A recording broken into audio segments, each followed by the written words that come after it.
Ok, hablamos sobre la primera ley de la termodinámica, hablamos sobre calor, sobre energía interna, hablamos sobre el trabajo y hablamos sobre entalpía. Ok, déjenme decirles que a profundidad en la clase pasada hablamos sobre energía interna, hablamos sobre calor y hablamos sobre trabajo. Dijimos que no queríamos entrar tan profundo en la entalpía porque a veces tiende a ser un concepto un poquito abstracto y tendemos a confundirlo tal vez con calor, tendemos a confundirlo tal vez con el mismo trabajo. Entonces primero quería dejar clara toda esa parte para que nosotros pudiéramos avanzar y ahora sí que ya tenemos claros esos conceptos, ver cómo esos también afectan o cómo esos influyen en lo que es la entalpía. Y también vamos a hablar sobre compresión de gases en sistemas adiabáticos y vamos a hablar tal vez un poquito sobre calorimetría y vamos a seguir con la realización de ejercicios de calor, que comenzamos uno la vez pasada sobre equilibrio térmico. Entonces, pues es lo que tenemos preparado para el día de hoy. Y pues en la clase anterior, como les decía, había dejado este ejercicio, que es el 2.2. Lo íbamos a resolver. Dijimos que tenía un algoritmo de solución parecido a uno que resolvimos en clase, así que simplemente vamos a corroborar las respuestas. Y en caso de que tengan alguna duda, no duden en interrumpirme en cualquier momento. Y si hay algo que no quedó claro, pues también díganme o me escriben al chat de la reunión, que voy a estar pendiente de eso. Ok. Decía el ejercicio así. 3 moles de un gas ideal se comprimen isotérmicamente desde 60 a 20 litros usando una presión externa de 5 atmósferas. Vamos a calcular el calor, el trabajo, la energía interna y la entalpía. Como les decía, en la clase anterior no vimos a profundidad entalpía, sin embargo, eso lo vamos a hacer al final para que veamos la diferencia entre ellos.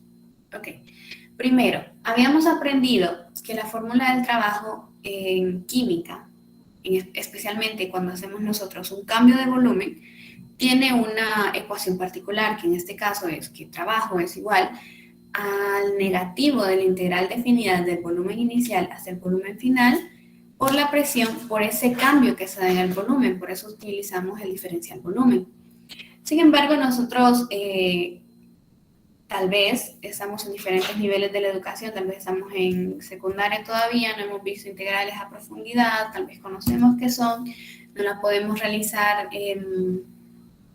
qué sé yo, no las hemos visto en nuestras clases, entonces para no adelantarlos como a esos temas y que no entremos tanto en detalle de cómo resolver las integrales, pues también se nos da una forma más simplificada, ¿no? Que en este caso es el negativo de la presión por el cambio que se da en el volumen, que es la misma expresión, solo que un poquito más simplificada.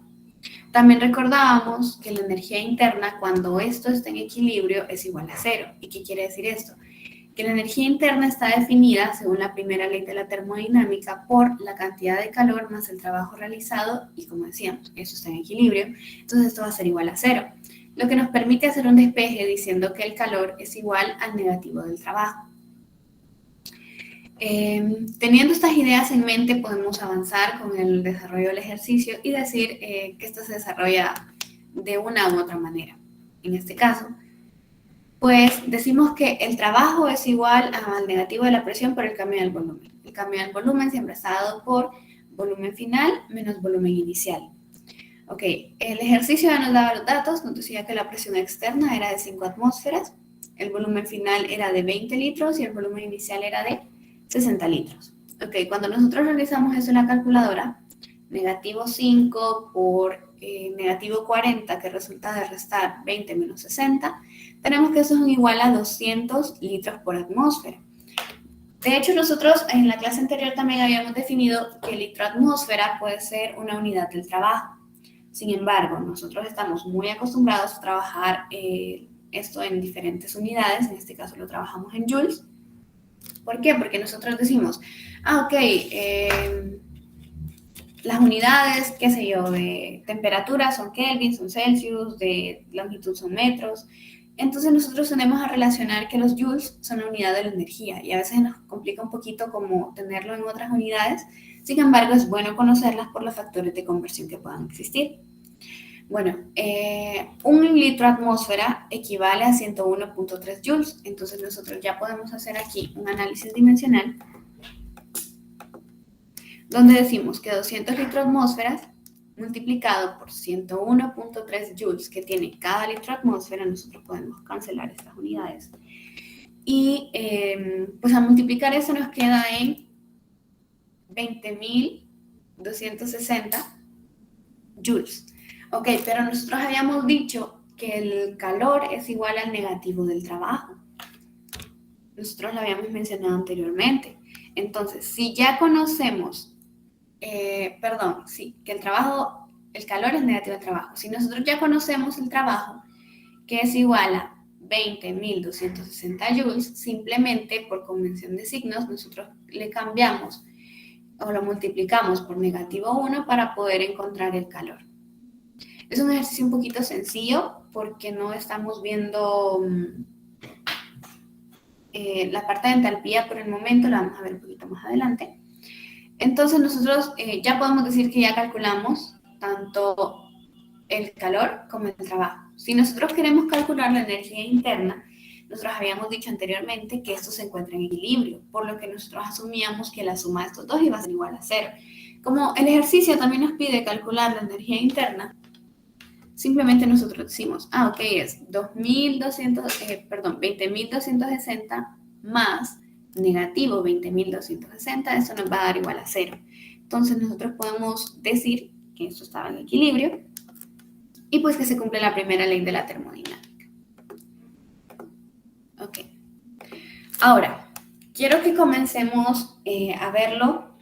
Ya vimos el calor y el trabajo. El calor y el trabajo les vamos a llamar funciones de camino. ¿Por qué?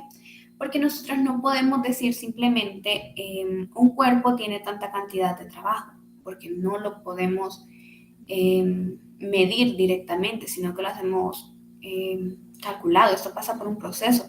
Este trabajo se da porque se realizó un movimiento, porque se realizó un cambio en la presión, porque se realizó un cambio en el volumen, porque, qué sé yo, si estamos en física, el trabajo también se puede dar por una fricción que me está impidiendo el movimiento. Entonces, sabemos que hay algo que genera ese cambio en el trabajo. El trabajo no es una función de estado, como cuando yo tomo la temperatura de una taza de café y digo, la taza de café está a 40 grados centígrados. No puedo hacer eso porque no tenemos algo específicamente que nos pueda calcular el trabajo. Entonces, por eso le llamamos función de camino, también la podemos llamar función de trayectoria. Ok, pero específicamente ahorita, para que nosotros comencemos a ver la parte de entalpía, quiero que conozcamos y sepamos qué son las funciones de estado. Las funciones de estado dice que solo depende del estado actual en que se encuentra el sistema, sin importar cómo llegó a él. Ok, si nosotros tenemos un cambio en ahí tengo el ejemplo de la energía cinética.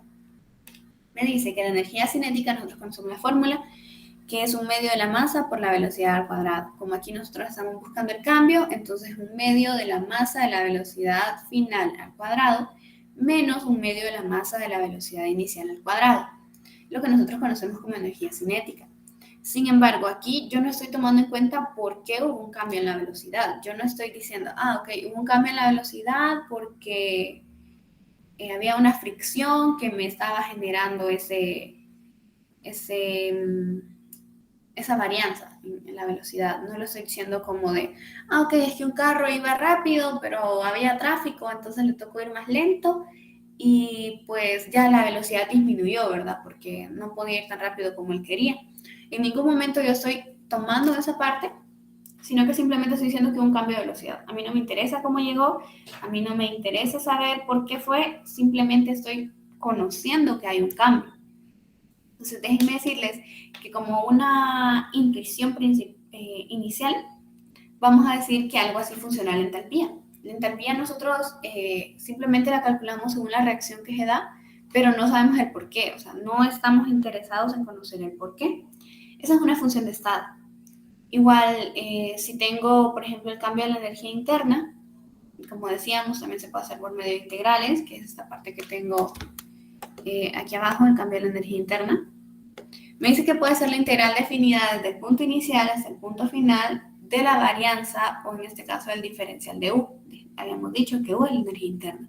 Cuando nosotros realizamos esta integral, pues llegamos a la conclusión que el cambio en energía es a la energía interna final menos el cambio en la energía inicial.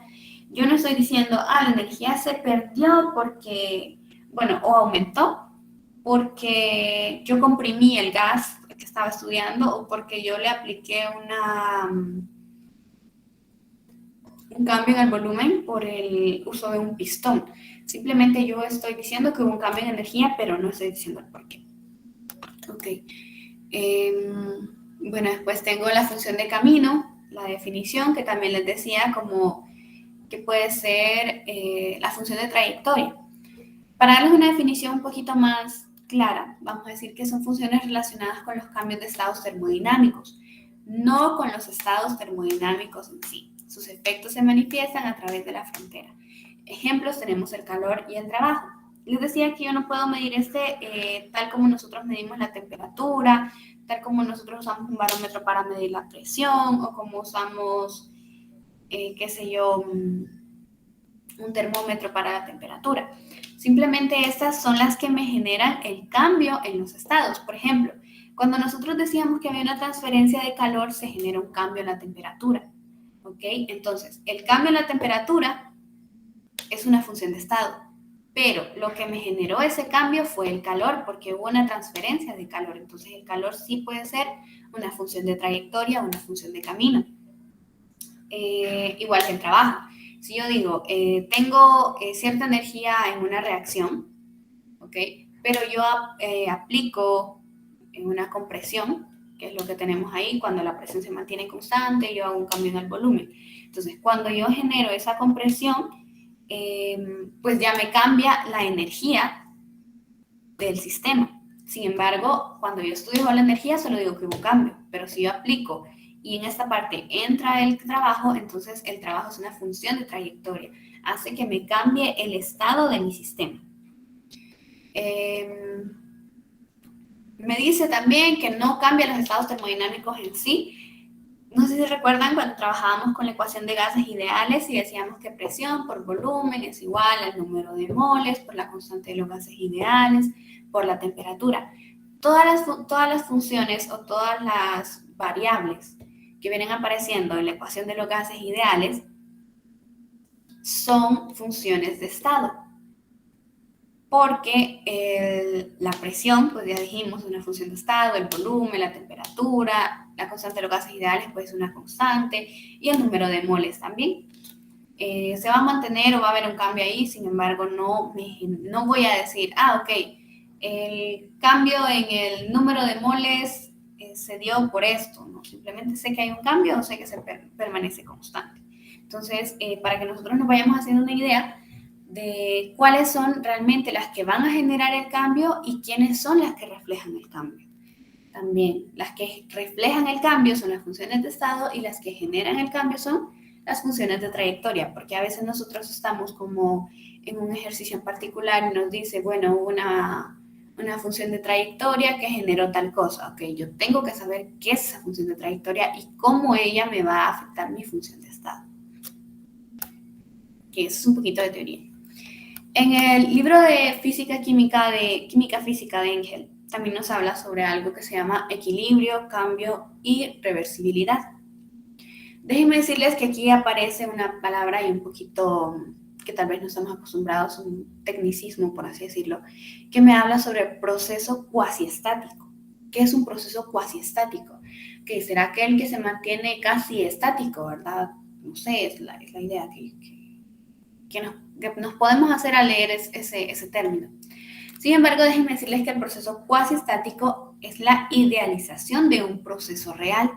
¿Por qué? Porque cuando nosotros trabajamos, qué sé yo, en un laboratorio, trabajamos en una planta, trabajamos en qué sé yo, en un proyecto, estamos haciendo algo a gran escala, pequeña escala.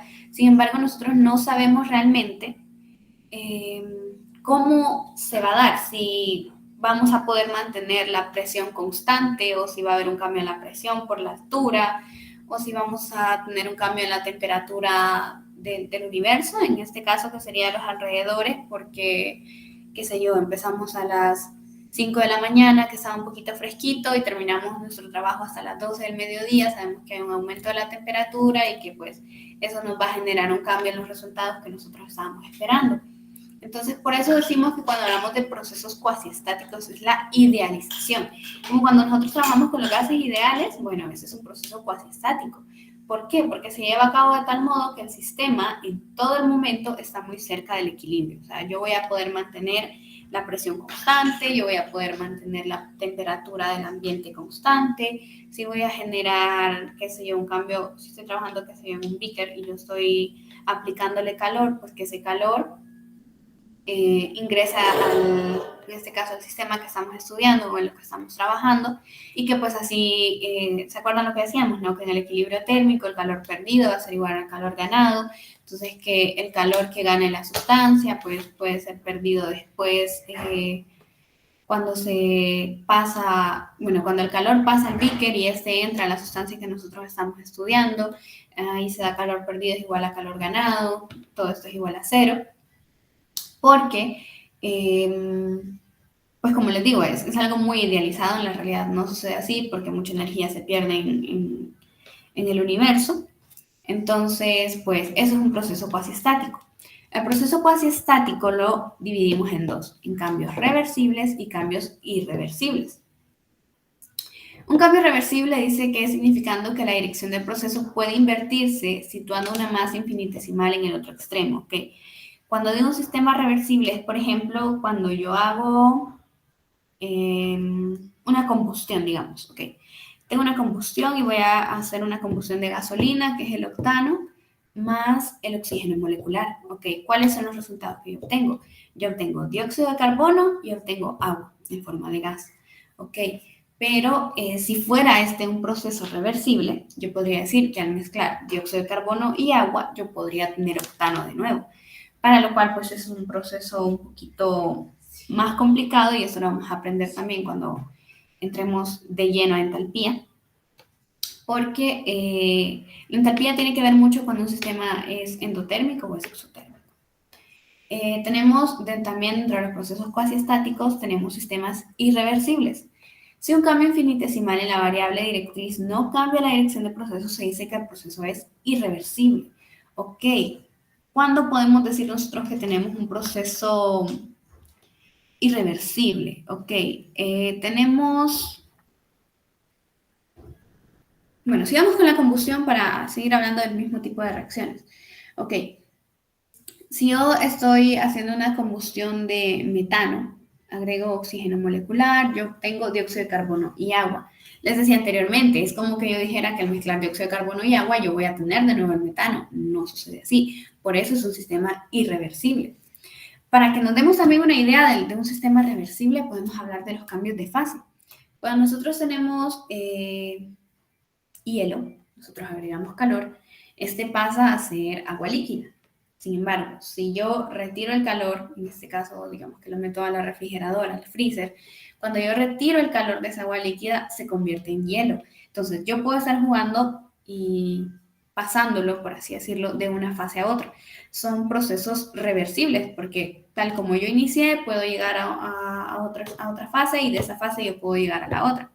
Sin embargo, para que esto se dé, pues se da un cambio en el calor, lo que decíamos que era una función de trayectoria, y eso me va a generar un cambio en la temperatura. Igual, cuando nosotros hacemos procesos irreversibles como la combustión, sabemos que hay calor liberado, podemos decir que hay reacciones endotérmicas y reacciones exotérmicas. ¿Cómo vamos a saber esto también? Ok, ahora sí vengo a hablarles de la entalpía como tal. Ok, la entalpía, según su definición como más formal, la tengo en la siguiente diapositiva, me dice que es el flujo de energía térmica en los procesos químicos efectuados a presión constante cuando el único trabajo es de presión-volumen, es decir, la cantidad de energía que un sistema intercambia con su entorno. Ok, cuando nosotros nos referimos a nuestro libro de química física, nos dice que la entalpía es igual a la energía interna del sistema más la presión por el volumen. Nosotros habíamos aprendido que la presión por el volumen es una forma de energía y también tenemos la energía interna del sistema, entonces la entalpía tiene unidades de energía. Otra forma de que nosotros podemos ver la entalpía es por medio de la variable Q sub P, la cual Q sub P significa el cambio, que lo podemos ver en la parte de abajo cuando dice que energía del sistema final más la presión final por el volumen final menos la energía inicial la energía interna inicial más la presión por el volumen inicial. Es como una definición un poquito abstracta, si nosotros la vemos así. ¿Por qué? Porque la entalpía podemos decir también que es como ese cambio que se da cuando, o sea, la entalpía es el cambio que se da en un sistema, podemos decir cuando se da una reacción o cuando hay un cambio de estado. Como les decía, tenemos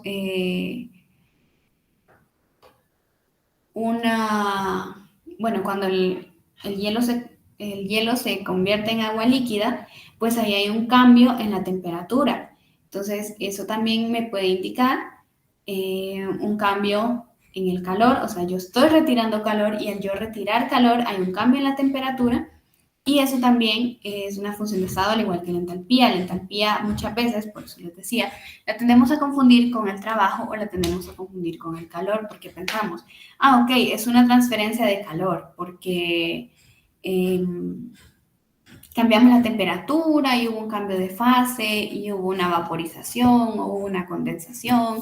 No, la entalpía va un poquito más allá, porque aquí aplicamos también la energía interna del sistema y hacemos un cambio en el volumen o simplemente multiplicamos la presión por el volumen que ocupa el sistema o la sustancia o el gas o la mezcla que nosotros estamos utilizando. La entalpía, al igual que la temperatura, y solo depende del estado inicial y del estado final. Podemos ver también que estos se dan más que todo a presión constante. ¿Por qué? Porque nosotros tendemos a ver más un cambio en el volumen generalmente porque existen algo que se llama calorímetros. Los calorímetros dicen que se basan en la observación del cambio de temperatura cuando un sistema absorbe o libera energía en forma de calor. Estos calorímetros también normalmente se dan a presión constante porque cuando nosotros hacemos un cambio de fase, el volumen puede aumentar o el volumen puede disminuir o se puede encontrar en equilibrio. Entonces es un poquito complicado verlo desde el punto de vista del volumen porque pues tiende a cambiar, al igual que la temperatura. Por ejemplo, cuando nosotros tenemos un gas y lo queremos estudiar a volumen constante, pues tendríamos que mantener también la temperatura constante. ¿Por qué? Porque un aumento en la temperatura también me produce un aumento en el volumen, por lo que nosotros hablábamos de la dilatación de los cuerpos, pues un gas tiende a expandirse, entonces pues sería casi imposible mantenerlo pues a a volumen constante dentro de un recipiente, o decir que el agua la vamos a mantener a un volumen constante si nosotros aplicamos pues un aumento de la temperatura. Sin embargo, si nosotros mantenemos la presión constante, sí podemos hacer un cambio en la temperatura y también se puede dar el cambio en el volumen. Todo eso viene relacionado también con lo que mencionábamos al inicio. Si estamos hablando con gases y líquidos, viene a entrar un poquito también la ecuación de los gases ideales. Y pues después vamos a ver cuando estas se encuentran en equilibrio, cuando encontramos dos fases, cuando encontramos una parte de sólido, una parte de líquido, una parte de vapor, una parte de líquido, sólido, vapor, también se puede encontrar en un punto triple. Entonces, pues vamos a mencionar un poquito eso más adelante cuando ya conozcamos cuáles son las otras formas de calcular las entalpías. Primero dijimos que una forma de calcular la entalpía era la energía interna del sistema sumado más la presión por el volumen que se ocupa. Ok. Eso es la entalpía tal cual. Sin embargo, en química usamos mucho lo que es el cambio en la entalpía. que lo tenemos definido en el cuadrito azul en la parte de abajo.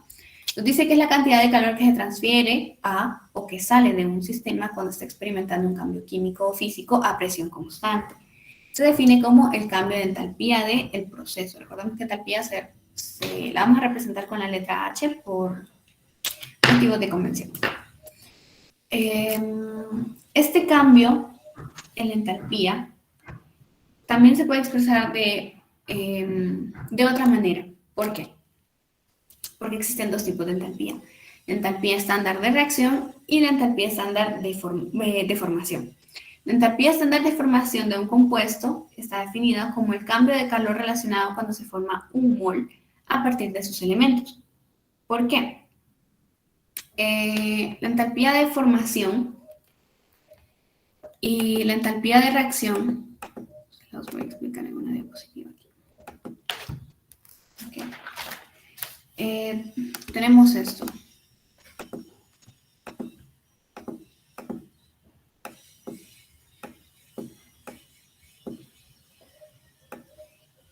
Así. Y tenemos esto.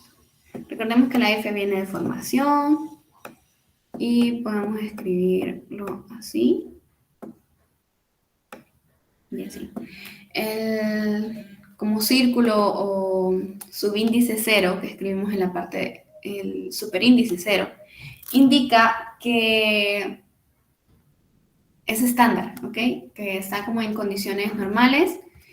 Cuando nosotros hablamos de condiciones normales, hablamos de una atmósfera de presión, hablamos de 25 grados Celsius o tal vez 298 grados Kelvin. Ok, la entalpía de formación es el cambio de entalpía de la reacción cuando un mol de sustancia en un estado especificado se forma a partir de sus elementos. Podemos decir también que esta es la forma en que se encuentra más estable, ¿ok? Por ejemplo, nosotros tenemos en nuestros libros, tenemos ciertas tablas, déjenme les comparto un ejemplo de una tabla de entalpía, porque las entalpías normalmente son calculadas experimentalmente. No, la fórmula que nosotros utilizamos para calcular entalpías en realidad en laboratorios no son muy utilizadas debido a que puede haber un cambio, ¿no? Es un proceso, como decíamos, cuasi estático, entonces es como imposible, podríamos decir, llegar a esas condiciones. ¿Okay? Me voy a añadir aquí una tabla.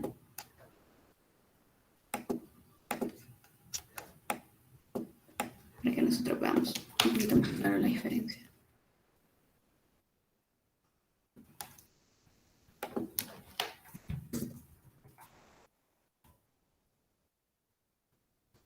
Okay. Tenemos esta tabla que es sacada del libro de química de Chang, la 11ª edición. Ok, nosotros podemos ver ahí diferentes sustancias, ok, y el delta H de formación de algunas sustancias inorgánicas, nos dice que es la tabla 6.4. Por ejemplo, tenemos la plata. Ok, la plata me dice que su entalpía de formación es 0. ¿Por qué? Porque cuando nosotros tenemos plata sólida, así como cuando nosotros tenemos, qué sé yo, un arito de plata, tenemos, qué sé yo, una cadenita de plata, cosas así, pues esta no tiende a tener como cambios en su composición.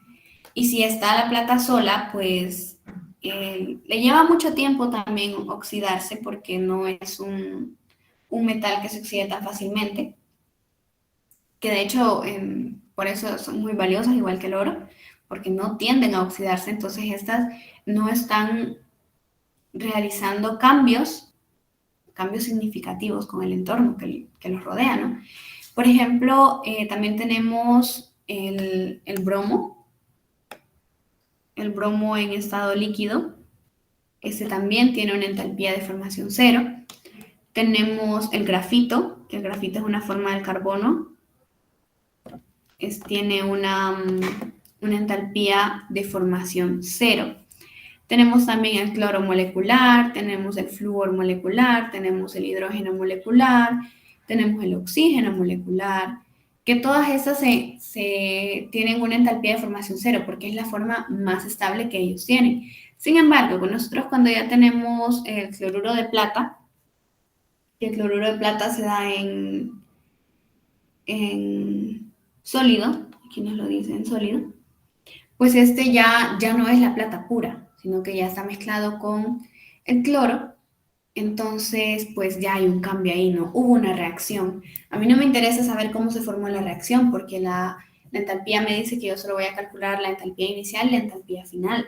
Yo simplemente sé que hubo un cambio de entalpía, sin embargo, no sé cómo pasó, no sé en qué condiciones yo trabajé para lograr que se formara el cloruro de plata.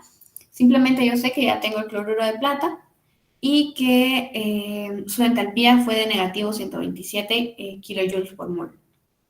Ok. Si yo tengo el agua líquida, no me parece el agua líquida. Bueno, tenemos el agua oxigenada, que así la conocemos nosotros como en el mercado, por así decirlo.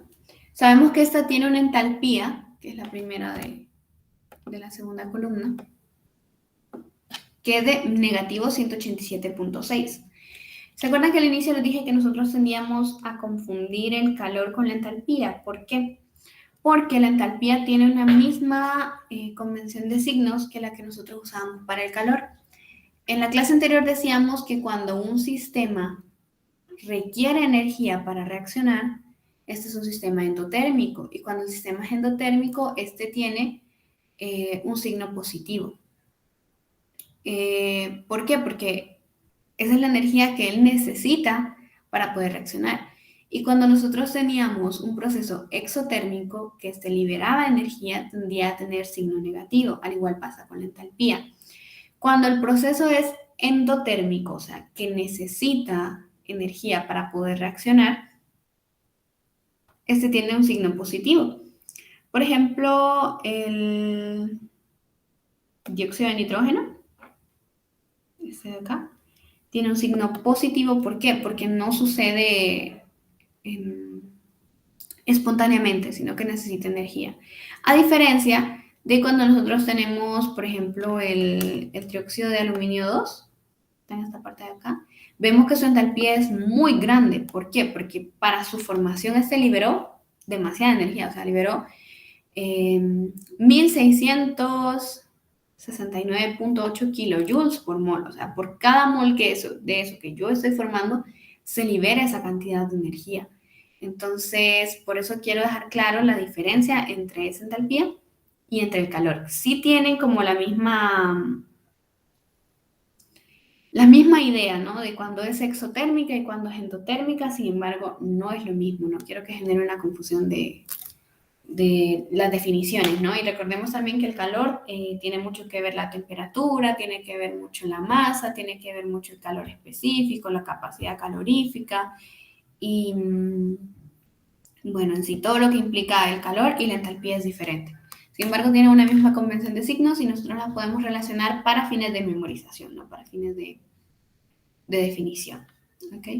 Y bueno, la entalpía de reacción. Ahora aquí ya vienen a entrar las ecuaciones termoquímicas. ¿Ok? Las ecuaciones termoquímicas, les voy a poner un ejemplo que tengo por aquí. Okay. Si seguimos hablando de las combustiones y tenemos un metano, que esto ya lo verán en la clase de orgánica, tenemos un CH4 más oxígeno molecular. Esto me va a producir dióxido de carbono y me va a producir agua. Okay. por motivos de balanceo. Este lleva un 2 aquí. Este sabemos que es un gas. Este también conocemos que es un gas. El dióxido de carbono se produce también en forma de gas. Y en este caso el agua fue el resultado líquido. ¿Okay? Cuando nosotros tenemos eso, hay una entalpía de reacción. Como les decía, esa entalpía de reacción muchas veces es dada de forma experimental. La entalpía de reacción es igual a negativo 890.4 kilojoules por mol. ¿Qué me quiere decir esto? Ok, me quiere decir que cada vez que yo hago combustión, en este caso que quemo, que aplico, bueno, cuando yo quemo ese gas, ¿no? Cuando yo estoy haciendo la combustión, por cada mol de metano que yo queme, yo voy a producir o yo voy a liberar 890.4 kilojoules. Pero ustedes pueden decir, ok, pero ¿cómo calculo eso? ¿Cómo sé yo que eso es verdad? ¿Ok? Estos, en la tabla anterior yo les había dado entalpías estándares de formación. ¿Ok? Entonces, cuando nosotros hablamos ya de una entalpía de reacción, se hace por ciertos cálculos, ¿no? Como les decía, estos valores de las entalpías de formación son experimentales. Nosotros las podemos encontrar en tablas específicas de los libros. Bueno, en el caso del libro de Chang, está en el apéndice 3. Les confirmo. Sí, en el apéndice 3 están los datos termodinámicos a una atmósfera. Y pues ya nos dan esas entalpías de formación. Pero eso tiene una fórmula específica. Y la vamos a conocer ahorita mismo. Entonces, el cambio de entalpía de reacción es igual al número de moles. Ok. Bueno, lo vamos a hacer un poquito más simplificada, vamos a decir. Okay. Entonces tenemos que es a la sumatoria de la entalpía de los productos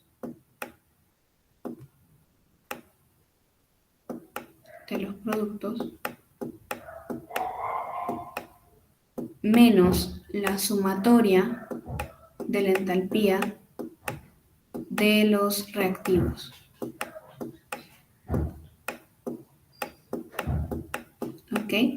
Entonces, cuando yo tengo una combustión, yo tengo, bueno, voy a buscar el apéndice 3 para que podamos encontrar los datos. Ok.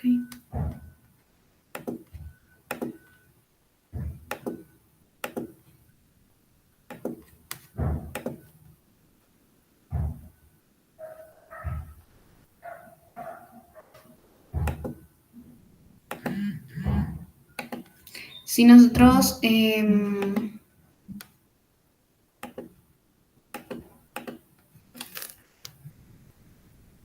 podemos ver, este es el apéndice 3 que les mencionaba, son los datos termodinámicos a una atmósfera y 25 grados centígrados. Aquí tenemos energía libre de Gibbs, tenemos entropía, sin embargo ahorita nosotros estamos trabajando solo con la primera columna que es entalpía. Nosotros tenemos, decíamos que los productos de una combustión era el dióxido de carbono, sabíamos que es en forma de gas, y entonces sabemos que la entalpía es de negativo 393.5, tenemos el agua. El agua nos decía que el producto era en estado líquido, entonces nosotros la buscamos en estado líquido, y pues esta es de negativo 285.8 kilojoules por mol. Y trabajamos también con metano. El metano es una sustancia orgánica, entonces lo buscamos en nuestra otra tablita.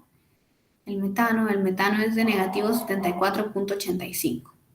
¿Okay? Entonces, cuando nosotros venimos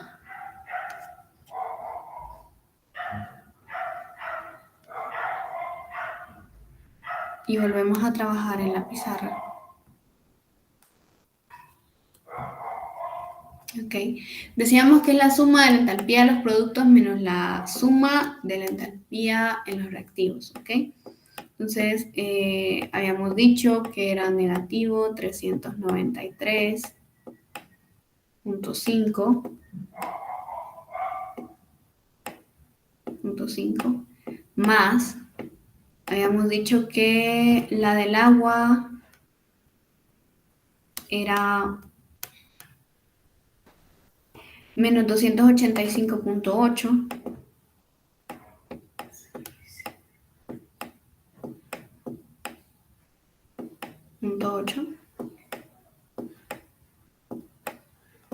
Menos, habíamos dicho también que la de los reactivos, en este caso el metano, era de 74.85.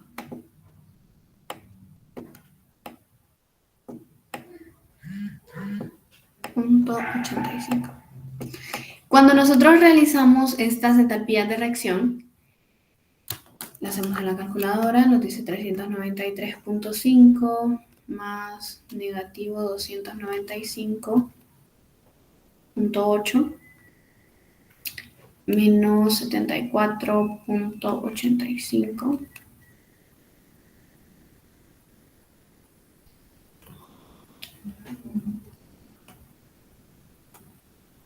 Ok, nos dice que esa entalpía de reacción es igual a negativo 614.72 kilojoules. Kilojoules por mol. Ok, pero nosotros aquí podemos ver una anomalía, porque nos decía que la entalpía de la reacción era negativo 890.4 kilojoules por mol. Entonces, ¿cuál es el error que nosotros tenemos? Que nosotros estamos hablando de moles y nosotros no multiplicamos la cantidad de moles de oxígeno que teníamos. ¿Por qué? Porque tenemos oxígeno molecular y el oxígeno molecular es de... El oxígeno molecular, teníamos dos oxígenos moleculares por cuestiones de...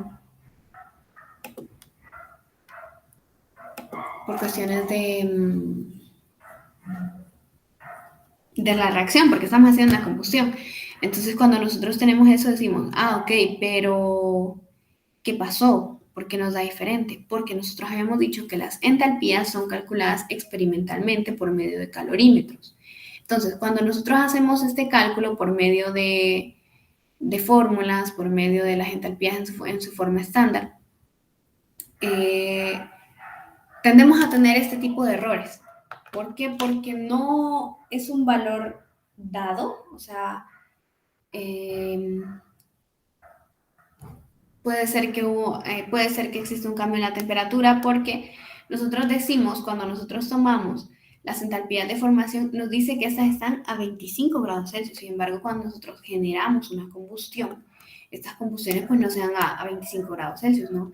Cuando nosotros hacemos eso, liberamos una cantidad de calor y bueno, nosotros sabemos lo que pasa cuando, generamos la combustión, por ejemplo, en los mecheros o en las estufas de gas, que es como el ejemplo más común que nosotros tenemos.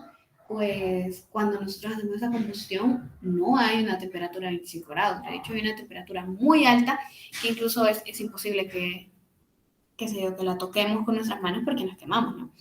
Entonces, por eso les decía que la entalpía es algo experimental, es algo que va un poquito más allá de simplemente tomar ciertos números, restarlos, aplicar una fórmula, porque no es un proceso, es un proceso idealizado. En realidad no sucede de esa manera, como cuando nosotros simplemente aplicamos números. ¿Ok? Habíamos dicho que para tener valores más exactos de cada uno de ellos, hacemos uso de calorímetros a presión constante. Y pues por eso se da como esa anomalía, ¿no? De que, pero no me resultó igual. El valor que yo tenía experimentalmente, que este fue dado en un laboratorio después de muchas pruebas, después de mucho estudio, ¿no? Encontraron este valor. Pero el número que yo encontré, pues, está un poquito alejado, ¿no? Entonces, ¿qué pasó ahí? Pasa que las entalpías de reacción y las entalpías de formación son productos de la experimentación, entonces no siempre vamos a encontrar el mismo valor. Sin embargo, por motivos de, qué sé yo, de la clase, del contexto en que nosotros nos encontramos, que no podemos hacer uso de calorímetros cada vez que nosotros queremos calcular una entalpía, cada vez que nosotros queremos eh, realizar un cálculo de eso, pues no, se nos hace un poquito complicado, ¿no? Por el presupuesto, por las condiciones en que nos encontramos, que si no está el laboratorio adecuado para realizar este tipo de cosas. Entonces, pues nosotros mejor hacemos uso de los números, ¿no? Con valores experimentales ya dados, nosotros hacemos este tipo de cálculos. Ok. Cuando nosotros también hablamos sobre estas entalpías, habíamos dicho que a mí no me interesa cómo llegó de un estado a otro. Entonces aquí viene un químico llamado Hess, quien en 1840 pues establece su propia ley, la cual es la ley de la suma de calores, la cual derivó a partir de muchas observaciones termoquímicas. Nos dice que el cambio de entalpía en una reacción es el mismo, aunque ocurre en un solo paso o en una serie de pasos. Por ejemplo, déjenme buscar un ejemplo sobre la ley de Hess. Ok, aquí está la ley de Hess. Y vamos a usar este ejemplo de un libro.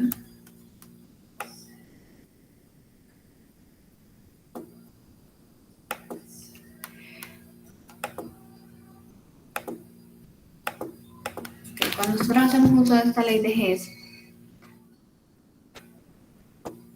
tenemos las siguientes ecuaciones termoquímicas. Calcula el calor de reacción a 298 Kelvin, o sea, 25 grados Celsius, de la reacción de etileno con agua para formar etanol.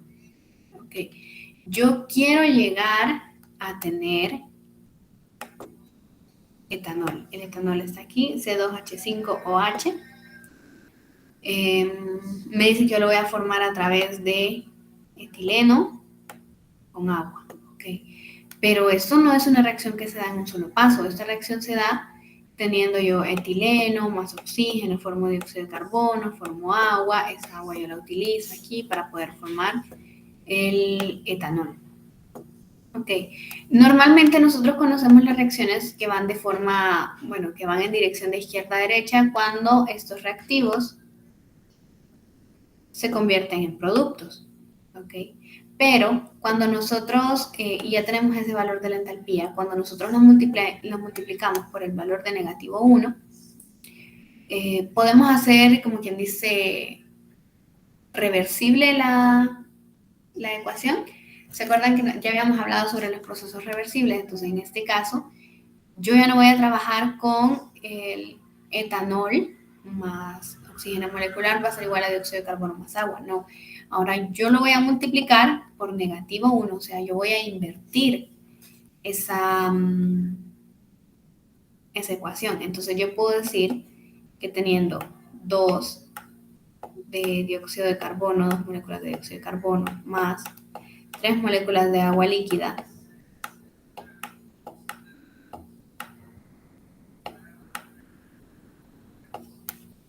esto me va a producir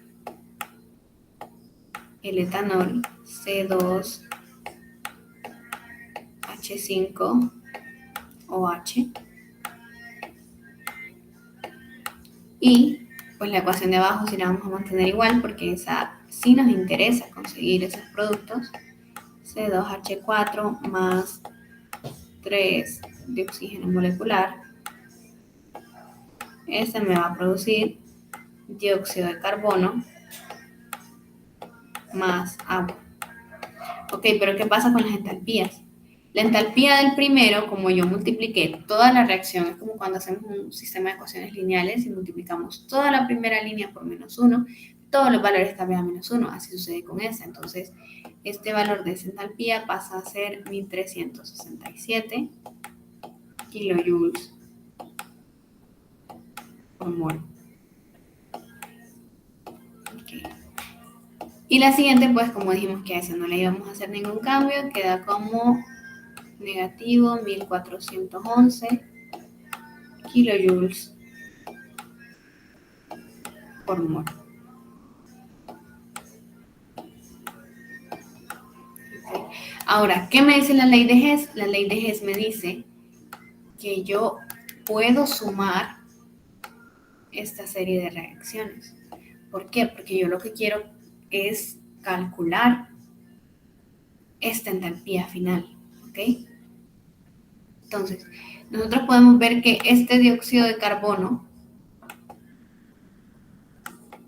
aquí me faltan unos, que este dióxido de carbono que nosotros hicimos uso aquí,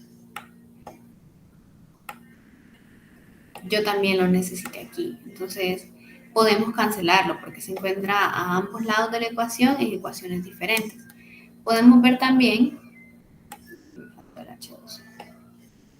Podemos ver también que el oxígeno que nosotros utilizamos aquí, no lo agregué aquí, más 3 de oxígeno molecular. Este oxígeno molecular que nosotros usamos aquí, ¿de dónde salió? Vino a salir de esta reacción que nosotros teníamos acá. Entonces, teníamos también, son como cuando nosotros hacemos una simplificación en una ecuación, en un sistema de ecuaciones, ¿no? Que lo que se produce en un lado se consume en el otro, que lo que consumimos en un lado pues tuvo que salir de alguna parte. En este caso, pues este dióxido de carbono salió de esa combustión, este oxígeno que nosotros teníamos aquí pues salió también de esa combustión. Entonces, cuando ya nosotros hemos cancelado esos elementos que formaban nuestra reacción, nosotros tenemos que, vamos a escribir primero lo que nos queda de este lado. Entonces tenemos que el etileno C2H4 más las 3 moléculas de agua,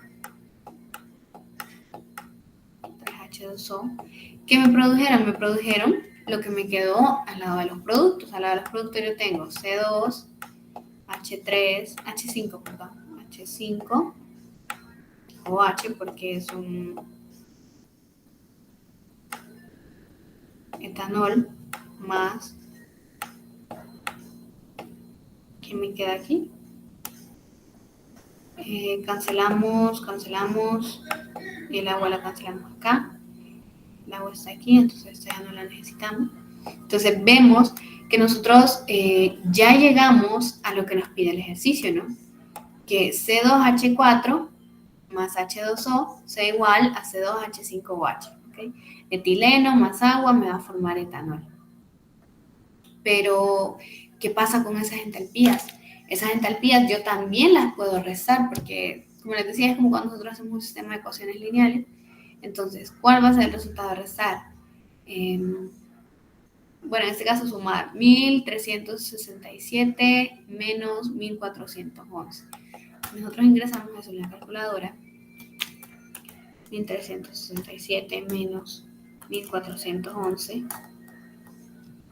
Tenemos un negativo 44 kilojoules por mol. ¿Okay? Entonces, ¿qué puedo decir yo primeramente? Obtuvimos una entalpía negativa y decíamos que íbamos a hacer la misma convención de signos que cuando nosotros trabajábamos con el calor. ¿Qué sucede? Que esta es una reacción exotérmica. La entalpía ya nos lo está diciendo. La entalpía nos está diciendo que ahí hay un cambio que produce energía, que produce calor. Nos dice que hay un cambio exotérmico. ¿Por qué? Porque este es liberado.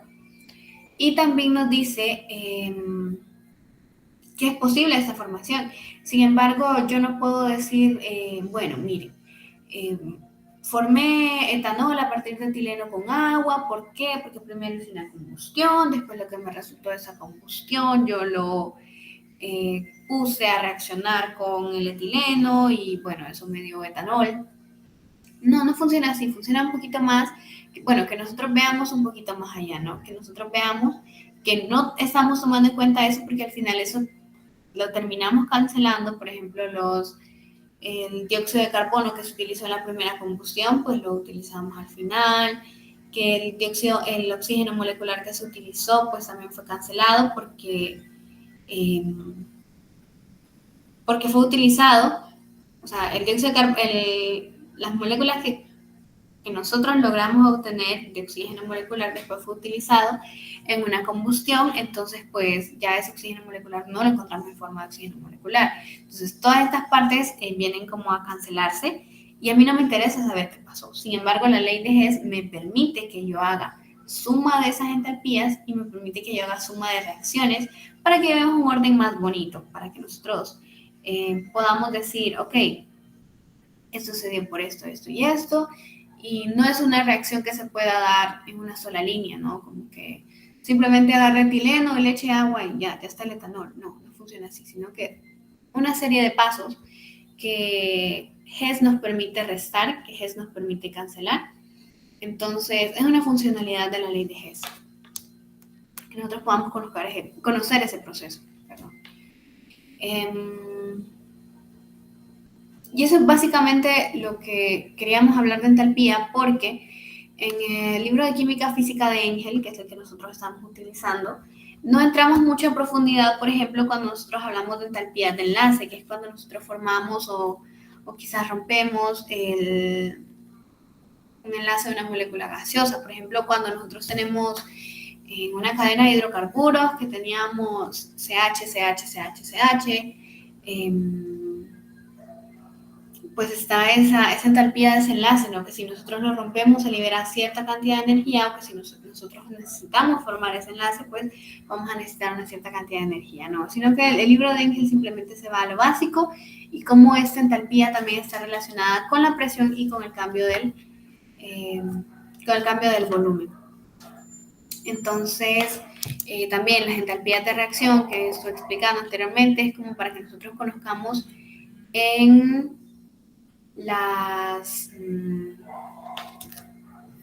para que nosotros conozcamos como por qué se da esto, ¿no? Y cuál es la diferencia entre una entalpía de formación y una entalpía de reacción. Ok, el siguiente tema que el libro de Química Física toma es, por ejemplo, la expansión y compresión adiabática reversible de un gas ideal. Okay. Nos dice que, si recordamos nosotros la definición de adiabática, nos dice que es cuando el calor no sale y el calor no entra, simplemente es como que se mantiene dentro, ¿ok? No hay un cambio de calor y podríamos decir también que incluso no hay un cambio de temperatura. Nos dice que esta es un proceso meteorológico importante, ¿ok? Por ejemplo, el enfriamiento de una nube conforme asciende a la atmósfera se puede modelar como un proceso adiabático, ya que la transferencia de calor entre la nube y el resto de la atmósfera es lenta en la escala de tiempo de su movimiento ascendente.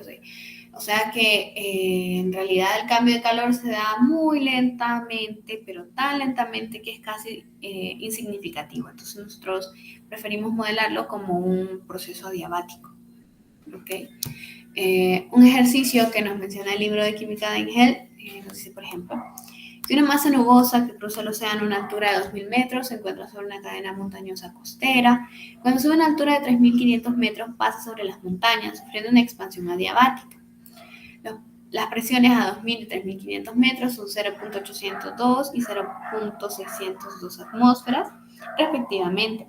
Si la temperatura inicial de la masa nubosa es 288 Kelvin, ¿cuál es la temperatura de la nube cuando pasa sobre las montañas?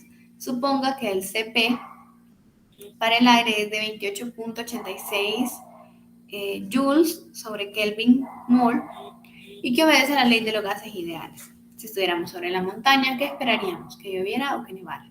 Ok, nosotros sabemos entonces que normalmente el agua a 0 grados Celsius, o sea, a 273.15 Kelvin, se encuentra en estado líquido. Entonces nosotros queremos saber a qué temperatura estaba el agua que se encontraba en esa nube, o sea, esa condensación que se produjo. Okay. Tenemos una fórmula para calcular la expansión y compresión adiabática reversible de un gas, la cual se las voy a dar de manera más específica, así que nosotros, como les decía al inicio, tengamos que estar resolviendo las integrales que a veces se tornan un poquito engorrosas, ¿no? Y tener que estarlas realizando en cada ejercicio que me pida la expansión y compresión adiabática reversible de un gas, sino que simplemente nosotros ya conozcamos la fórmula y podamos aplicarla, ¿no? Nos dice que el logaritmo de la temperatura final sobre la temperatura inicial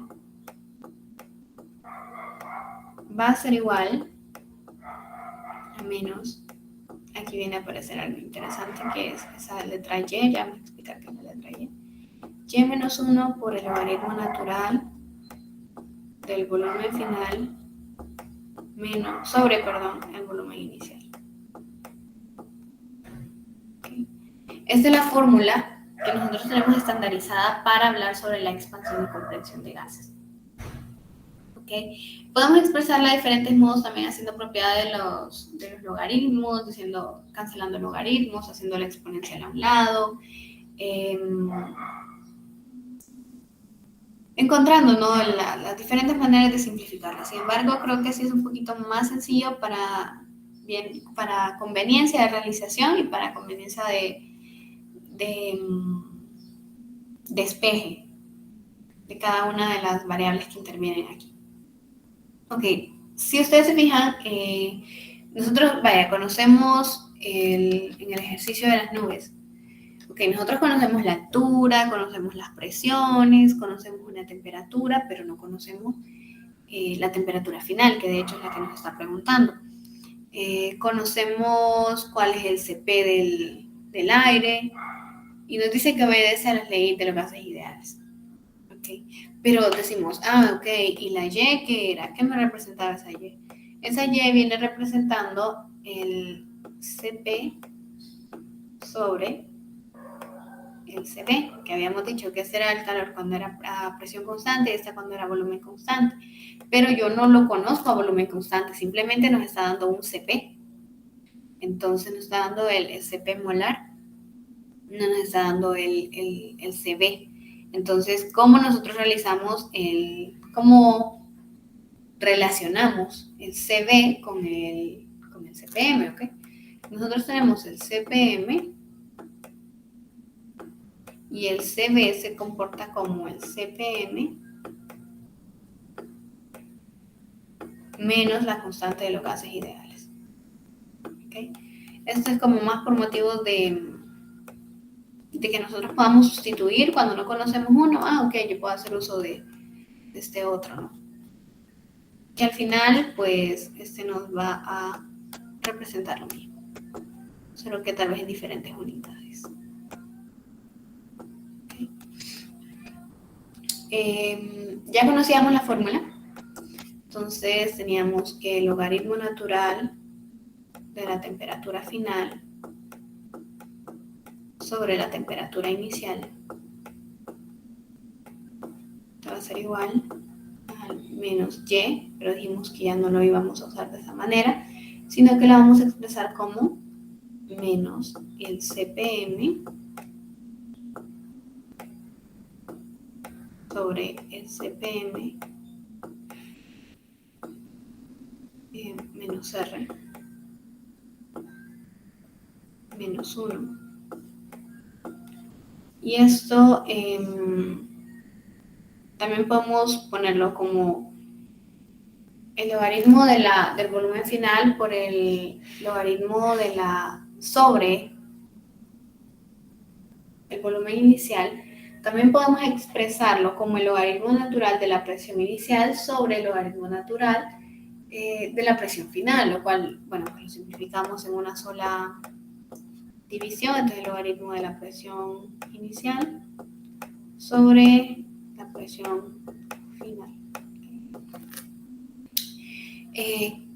¿Qué va a suceder ahora? ¿Conocemos la presión inicial? Sí. ¿Conocemos la presión final? Sí. ¿Conocemos el CPM? Sí. ¿Conocemos la constante de los gases ideales? Sí. ¿Por qué? Porque estamos trabajando con gases, una nube es una masa gaseosa. Entonces, podemos simplificar aquí un poquito, ¿no? Entonces tenemos, si hacemos uso del factor común, bueno, decimos que esto, si esto es Y, entonces podemos decirlo. Y menos 1 sobre Y por el logaritmo natural de las presiones 1 sobre la presión final, aquí hacemos una sustitución. Y nosotros ya podemos comenzar a trabajar aquí, ¿no? Entonces, porque ya lo tenemos en las unidades que nosotros lo requerimos. ¿Ok? Aquí está. Conocíamos el CPM. Conocíamos el CPM, que el ejercicio nos decía que era de 28.86. 28.86. Estos eran Joule sobre Kelvin mol.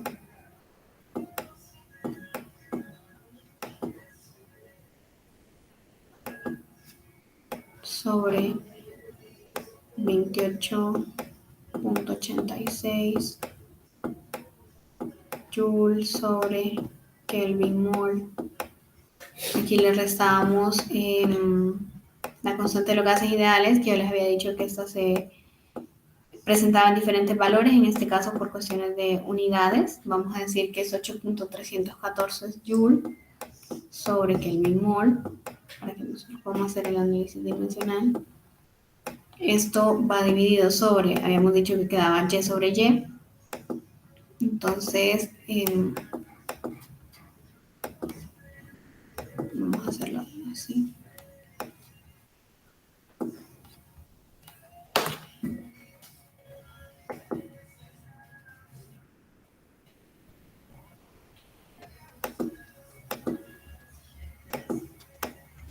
Esta parte aquí la vamos a poner acá en forma de fracción. ¿Ok? Y bueno, por motivos de espacio, simplemente vamos a decir que esto es igual. Bueno, esto multiplicado por el logaritmo natural de la presión 1, que habíamos dicho que, perdón, de la presión 1 sobre la presión 2, que ya nos la daba el problema, que es 0.802 entre 0.806, 602. 0.802 sobre 0.602. ¿Ok? Todo eso está igualado al logaritmo natural de la temperatura 2, que es la temperatura que estamos buscando, sobre la temperatura 1, que ya la conocíamos, que era de 298 Kelvin. ¿Ok? Y nosotros podemos ver aquí que podemos cancelar algunas cosas. O bueno, si realizamos esto aquí en la calculadora, podemos cancelar las unidades Joule con Joule, mol con Kelvin mol por Kelvin mol, Joule, Kelvin mol, Joule, Kelvin mol, ¿ok? Y entonces cuando nosotros ingresamos esto a la calculadora, vemos que nos queda algo adimensional, ¿no? Si ingresamos a la calculadora, bueno, yo lo tengo ya resuelto por cuestiones de tiempo, nos da negativo 0.0826. ¿Ok? Entonces, ¿qué tengo que hacer yo? Bueno, ahora simplemente que ya tengo esa parte, yo puedo hacer un despeje para la X, para lo cual, pues, les había dicho en la clase anterior que se puede hacer uso de la calculadora, de la función solve, Y también, bueno, no, este lo vamos a hacer un poquito más manual para que nos acostumbremos a hacer ese despeje cuando tenemos logaritmos, porque pues, es un poquito útil y lo vamos a seguir utilizando durante la clase. Cuando nosotros cancelamos este logaritmo de aquí, de 2 sobre 298 Kelvin,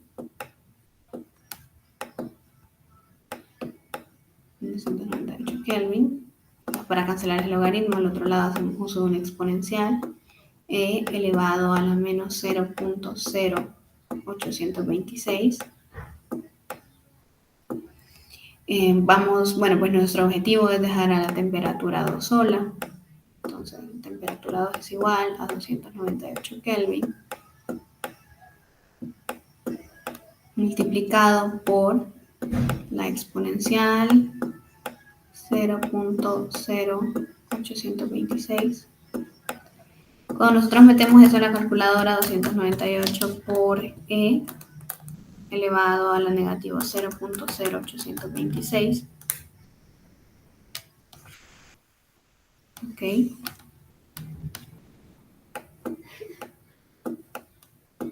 Vamos a expresarlo de otro modo también, solo por conveniencia matemática.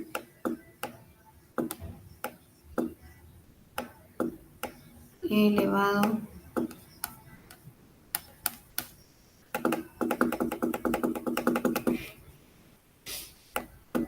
298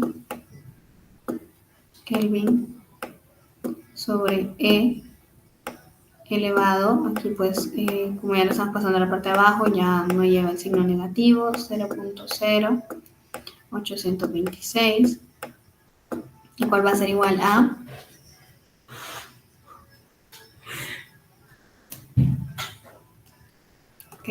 vamos a realizar la calculadora. Perdón, aquí son 288. 288 Kelvin por O dividido entre E por elevado a la 0.0826. Esto me va a dar igual a 265.1671 Kelvin, ¿ok? Si yo lo quiero pasar pues a Celsius, simplemente le resto menos 273.15. Esto me dice que es negativo 7.9828 Celsius.